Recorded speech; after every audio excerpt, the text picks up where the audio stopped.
ค้างไว้เลย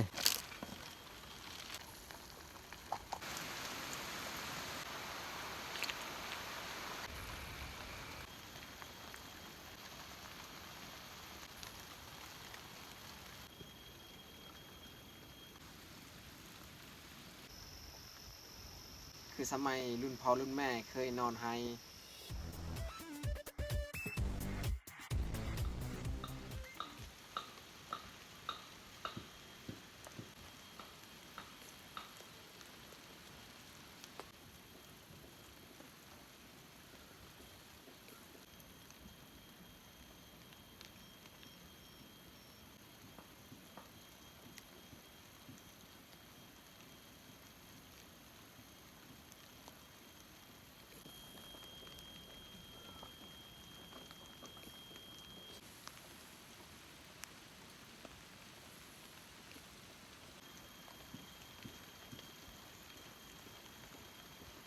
กราบสบายดีเบิร์ดสู่คู่สู่คนทุกแก่ทุกมุมที่นะฮักทุกท่าสำหรับตอนแรกวันนี้ข่อยกับผ้าน้องแยกขึ้นมานอนอยู่เทิงไฮก็คือเฮานอนอยู่เทียงไฮนี่แหละก่อนที่เฮาจะบ่ได้นอนบ่ได้ส้มบรรยากาศแบบนี้อีกเพราะว่าอีกบ่ดนเฮาก็สิได้เก็บได้เกี่ยวเข้าให้แล้วก็เลยหาโอกาสวันนี้เฮามานอนเป็นคืนสุดท้ายการนอนให้ก่อนที่เฮาจะเก็บเกี่ยวเดี๋ยวเฮากับซิบว่าระยะห่างมาแต่ทุกคนที่ตามเบิ้งครับพวกเฮาได้ในค่ำคืนนี้ว่าเฮามีการเคลื่อนไหวแบบใดแน่เอาตัดฟืนก่อน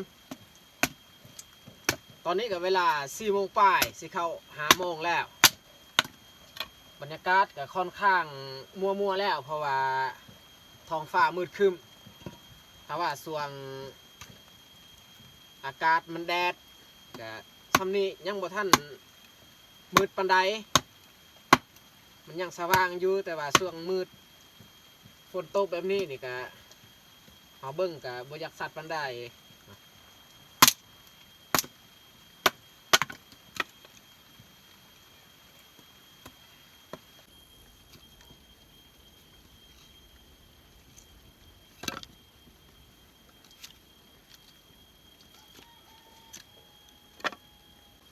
ฟื้นนี่เขายังบ่ทันจูดเพราะว่าฟื้นมีน้อยเดียวเขาจูดส่วนเขาสิเฮ็ดของกินจังน้อยมันแต่สิเอาแกบอันนี้ไปเลี้ยงปลาก่อนเอาแกบใส่ถ้วย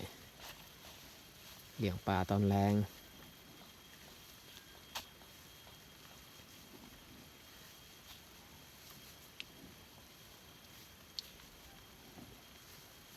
สำนี้ละเพราะว่าตอนเช้าเขาก็เลี้ยงแล้ว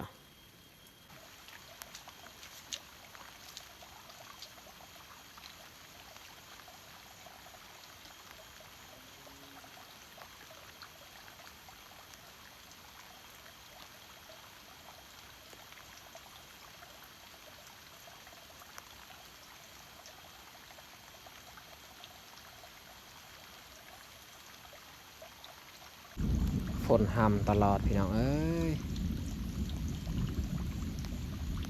บ่เห็นปลามันออกมาสวบแกบเที่ยวโยน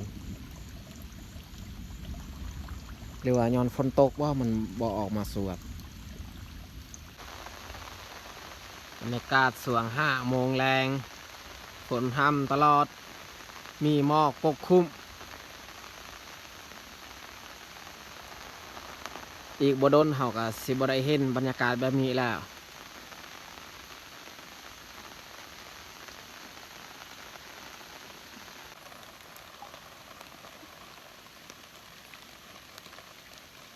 เฮาสิเก็บเอาผักกาดนี่แหละเฮ็ดอาหารตอนแรงมากินผักกาดนี่เฮาบ่ต้องหดเพราะว่าฝนตกตลอดเลือกเอาต้นใดแบบว่าต้นที่นี่ลกเอาโลดบอนได้ห้างนี่จงไว้ผักกาดนี่เฮาปลูก3 นานอันนี้นานหนึ่งเบื้องนั้นนานหนึ่งแล้วก็เบื้องนี้อีกนานหนึ่งโอ้ฝาห้อง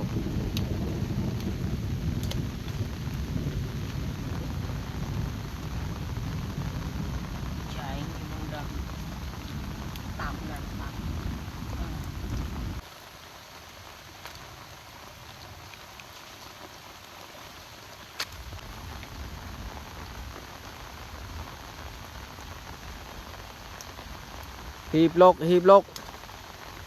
ฝนห้ำเดี๋ยวทรงเสื้อมันสิเปียก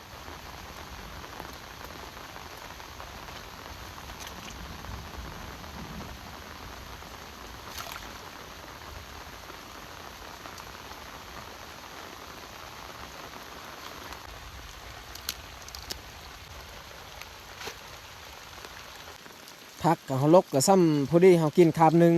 2 คนกิน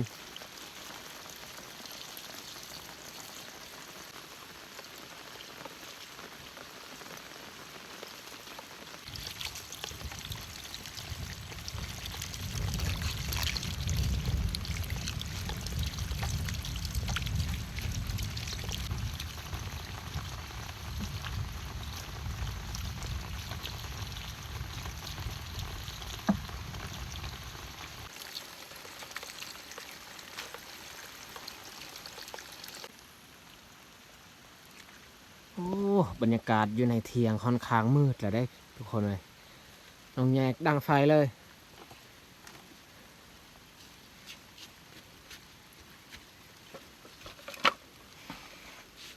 ผักข้างล่างแล้วหอมบัวกับผักอีตูผักหอมที่เขาใส่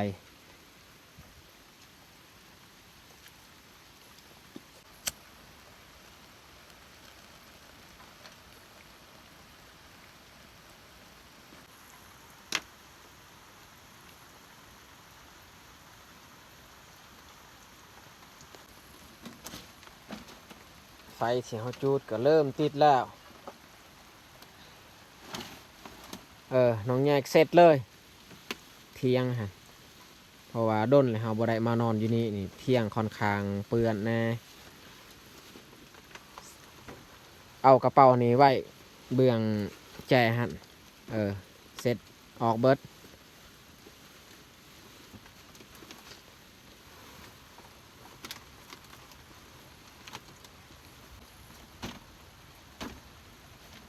5 โมงบรรยากาศ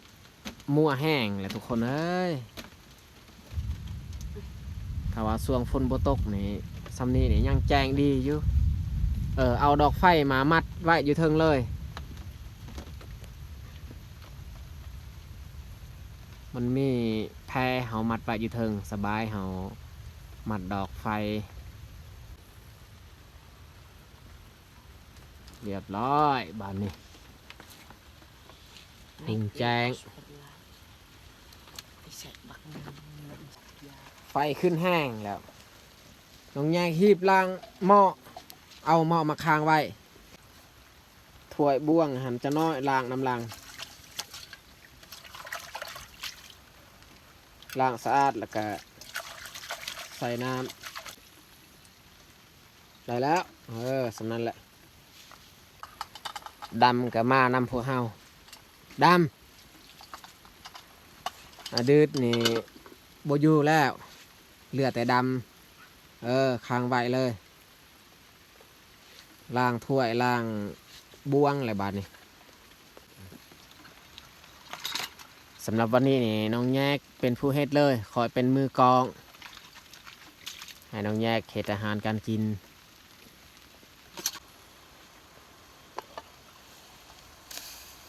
ใส่หัวสีไข่ลงไปก่อนฝนตกบ่ได้ออกไปใส่อันสิออกไปก็ส่งเสื้อเปียกคือของค่อยนี่เสื้อแขนยาวนี่เปียกเบิดน้องแยกก็ปลดเสื้อมันเปียกเอาออกไปเก็บผักบางกีนี่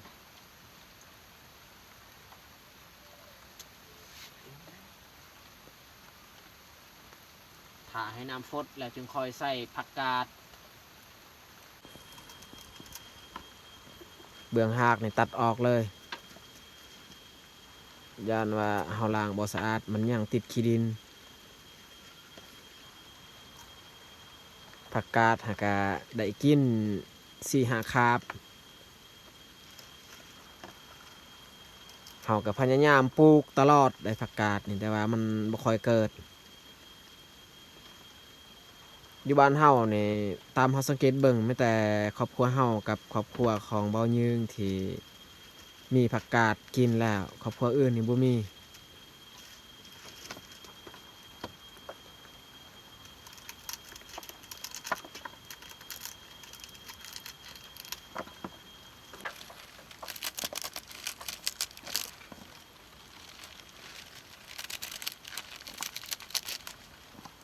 เบื้องป้ายหันบ่ต้องตัดสั้นก็ได้ตัดยาว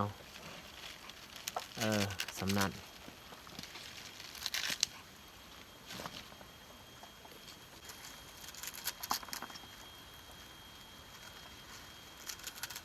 CPFC กับ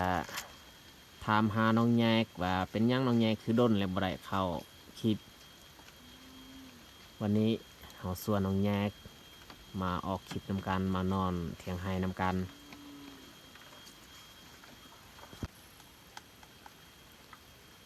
ใส่เจ้าไปก่อนใส่อีกยานบ่พอ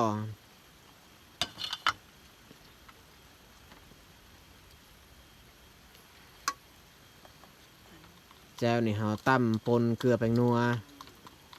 ผักเพชรแล้วก็ผักเทียมไปแล้วสำนัน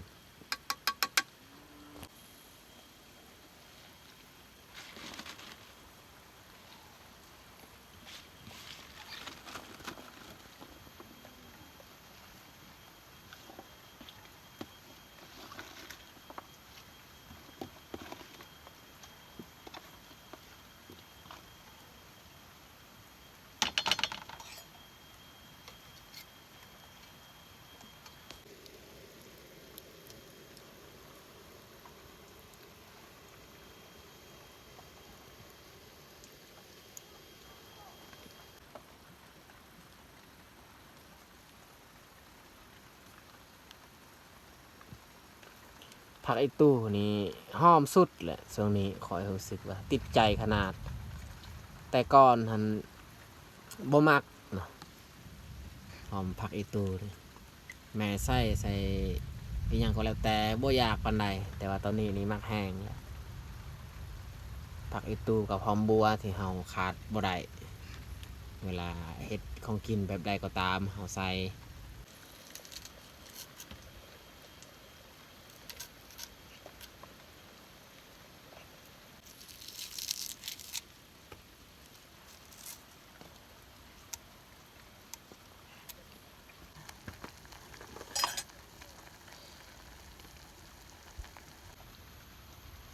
ของกินของพวกเฮาก็ใกล้สิสุกแล้วผักกาดนี่น่าจะต้มบ่โดนดอกของกินสุกนี่เฮาสิใส่ผักหอมนี่ปรุงออกเลยเนาะบ่ต้องต้มโดนถ้าว่าเฮาต้มโดนมันจะบ่มีความหอมแล้วเอาใส่เลยผักหอม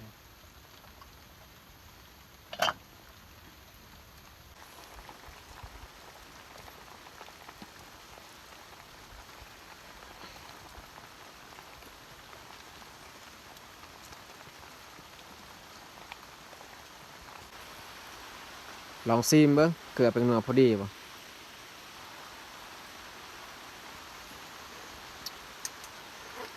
พอดีบ่พอดีปรุงออกบัดนี้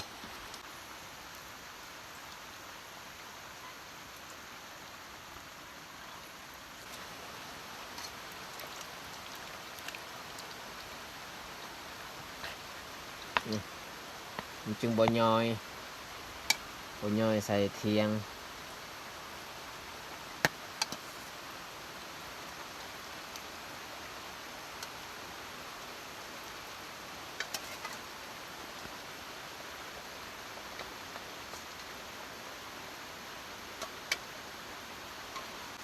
ตอนนี้พาเข้าตอนแรกของเข้ากับสำเร็จเรียบร้อยแต่เราจะลงมือกินข้าวสวง6 โมงคนก็ตกตลอดมาทุกคนมากินข้าวแรกน้ำกันต้มผักกินกับข้าวเหนียวที่แม่นึ่งให้อยู่บ้าน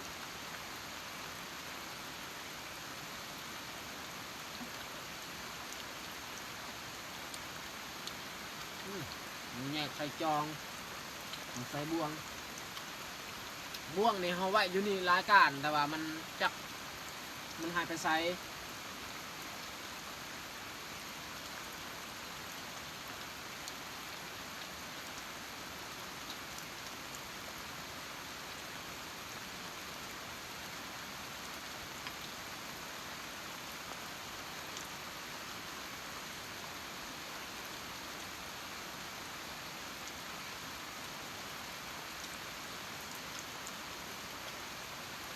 ากาศนี่ค่อนข้างเย็น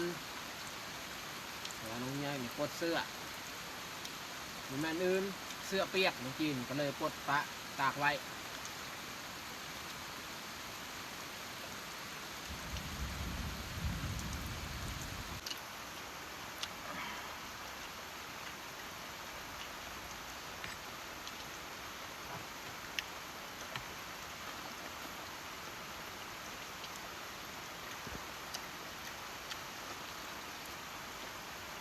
กินผักกาดนี่ตาตูบลูกมืออื่นตอนเช้า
กินอิ่มอยู่ถึงว่าอาหารมันจะบดีก็ตาม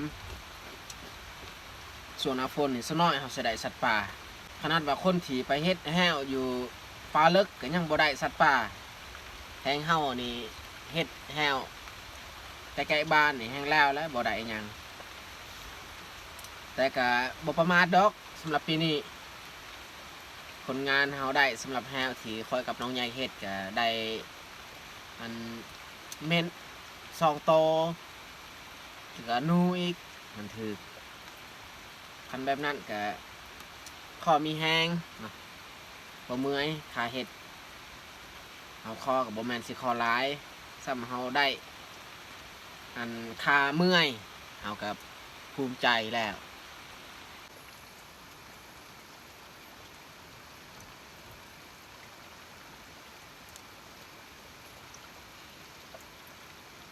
หลังจากเฮากินข้าวแล้วนี่ให้น้องแยกอันเอาผ้าห่มมาปูบ่อนเฮานั่งเพราะว่ากระพากอันนี้มันค่อนข้างเย็นอากาศหนาวเฮานั่งอยู่เทิงกระพากนี่เย็นเอาผ้าห่มมาปูพอได้นั่งอุ่น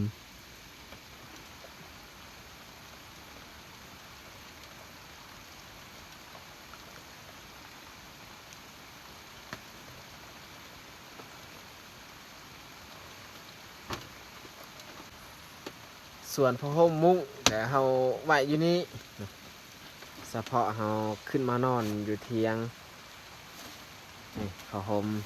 2 พื้นมุ้งพื้นหนึ่ง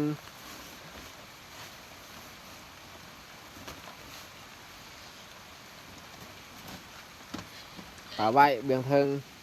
จังน้อยจึงคอยกลาง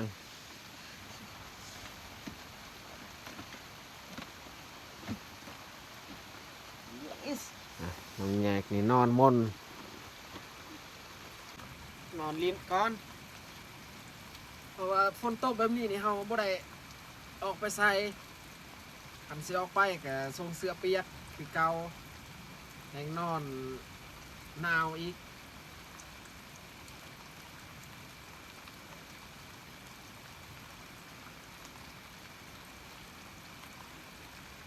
ฝนห้ำตลอดเลยทุกคนเลย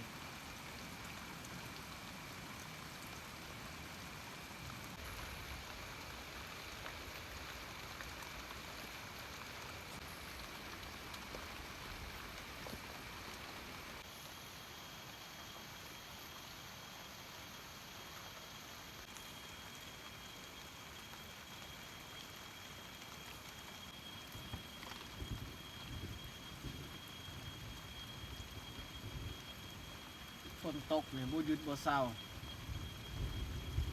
ทำแยกกี่นอน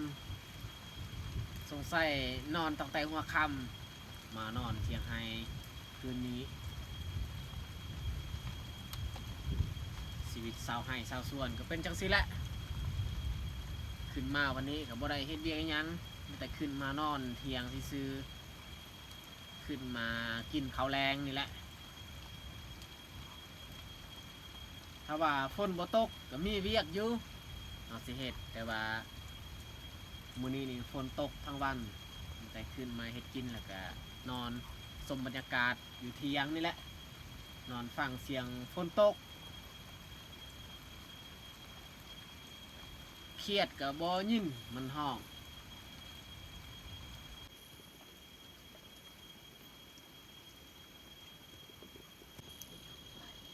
กลางมุงน้องแยกนี่รับได้10 กว่านาทีแล้วกลางมุงก่อนสิรับสินอนยังแปรยังคิดดูมันมีบอลเกาะแล้วตะปูเขาก็ได้ตอกไว้แล้ว4 แจบึงนั้นบึงนี้แล้วก็2 ข้างบึงนี้คือกันเกาะใส่ตะปูหั่นบอลคอยเกาะเสื้อหั่น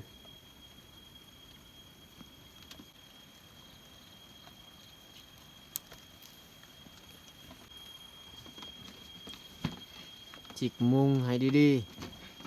ๆอย่าว่ายุงมันได้เข้าเรียบร้อยอันนี้โอ้ฝ่าห้องทุกคนเอ้ยสีหลอดหรือบอลหลอดสมพอล็อกห้องอยู่นี่บางทีนี่ฟ้าแมปเหลื่อมมาบ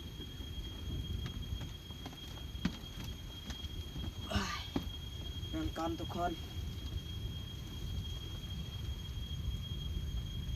และก่อนที่พวกเฮาจะรับจะนอนอยู่นี่เฮาสำรวจก่อนเนาะสำรวจบอนกะล่างเที่ยงนี่แหละยานว่ามีสัตว์มันมาอยู่มานอนอยู่นี่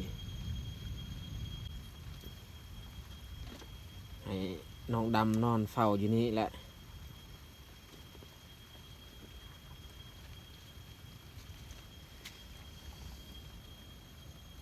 สัตว์ที่เฮากังวลสุดนี่แม่นจำพวกงูขี้เข็บนี่แหละสลายถ้าว่ามันมา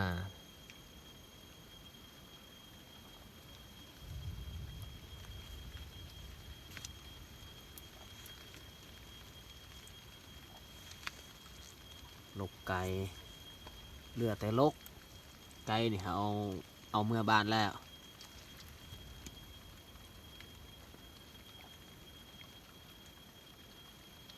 เหล็กมาจับเอาไว้อยู่นี่7 ก่อยังเหลือ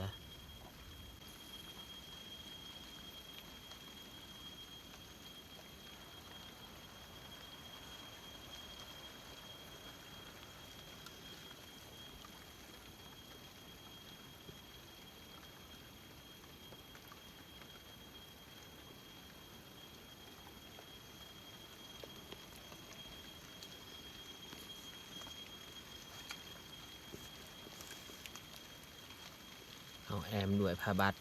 ป้องกันบ่ให้น้ำฝนมันพะใส่เหล็กมาจับ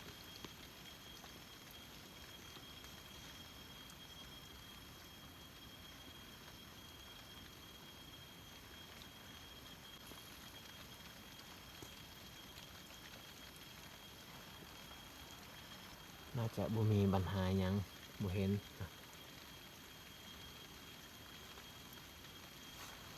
ก็ขอให้มันบ่มาตอนดึกดื่น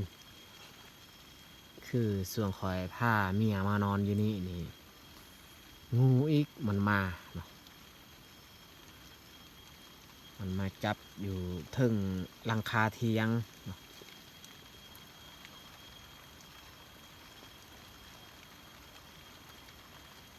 ที่สุดที่เขาเลี้ยงอยู่นี่กับบ่เห็นมันออกมา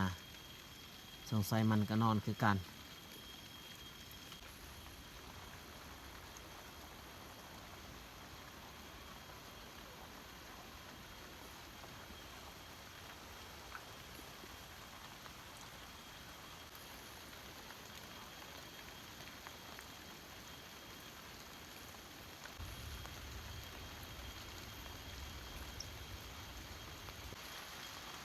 บรรยากาศข้างนอกเปียกไอเละส่วนเฮานอนอยู่ในก็อุ่นดีอยู่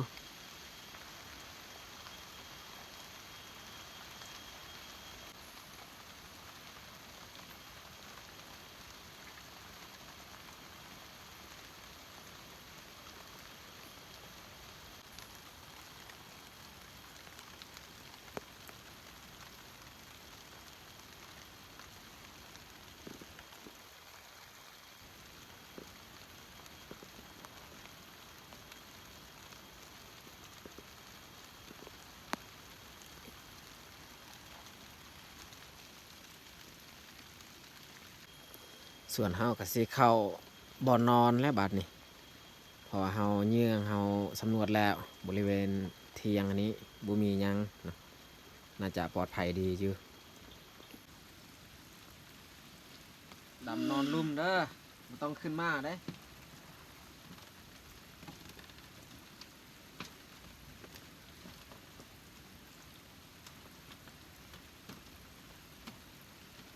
ก่อนสิหลับสินอนนี่จิกมุงให้ดีๆ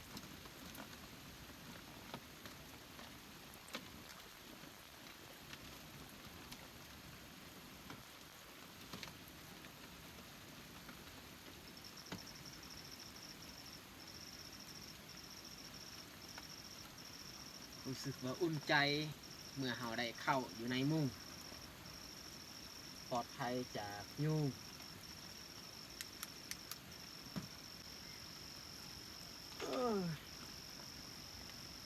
เอาคืนหนึ่งมาหุ้มคืนนี้นี่เห็ดมอนหัว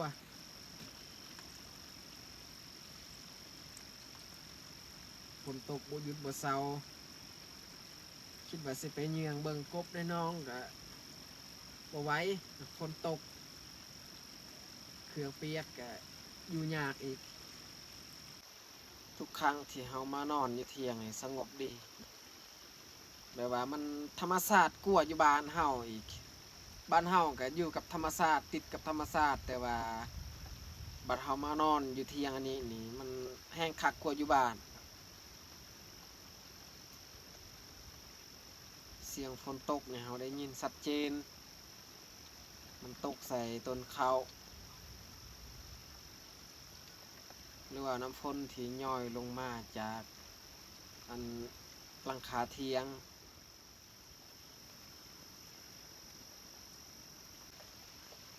ยินแต่เสียงเขียดมันห้องออกส่วงที่ดีที่สุดถ้าว่าเฮานอนให้นอนส่วนนี่แม่นส่วงเดือน6 เดือน 7ช่วงนั้นนี่ดีสุดเพราะว่าช่วงนั้นในช่วงที่สาลีมันมีมาร์ก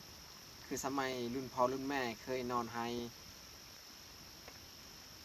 ช่วงนั้นนี่ได้กินหมากสาลีได้กินหมากแตงหรือว่าหมากอื่นๆที่เราปลูกไว้อยู่กลางไร่ส่วนหลายที่คอยเห็นส่วงพ่อแม่พานอนเทียงให้แต่ก่อนหั่นเขากินแต่ข้าวเปียกที่เฮ็ดด้วยสาลีพ่อแม่ไปฮักอันสาลีแล้วก็มาขูดเอามาต้มเฮ็ดข้าวเปียกแล้วก็ใส่ยอดมะอึพากันกินก็แซ่บอยู่ได้ความยุ่งยากของคนในชนบทก็มีหลายแต่ว่าความดีก็มีหลายคือกันเว้ารวมแล้วนี่คนที่อยู่ในเมืองนี่อยากมาอยู่แบบชนบทคืออยู่บ้านเฮาอยู่กับธรรมชาติเนาะแต่ว่าคนคืออยู่บ้านเฮานี่ก็อยากไปอยู่ในเมืองอยากไปเบิ่งสิ่งที่เจริญรุ่งเรืองของเขาจะเป็นซั่นเพราะว่าเฮายังบ่ทันเคยเห็นนะอยากไปเบิ่งไปสัมผัส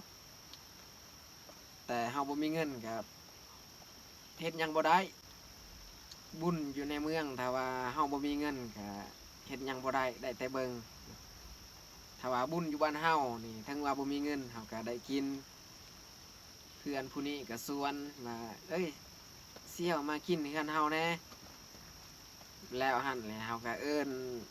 ผู้นั้นอีกมากินเฮือนเฮาอีกแนวนั้นเวลามีบุญมีงานก็ชวนกันกินบ่ได้ซื้อ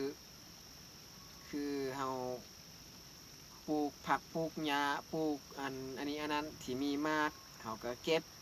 แต่แบ่งให้ญาติพี่น้องบ่ได้บ่แม่นเฮาสิได้ขายแล้วก็ของเขาอีกเขาได้เขาก็บ่ได้ขายคือกันเขาก็แบ่งให้เฮาแบ่งให้คนอื่นก็เป็นจังซั่น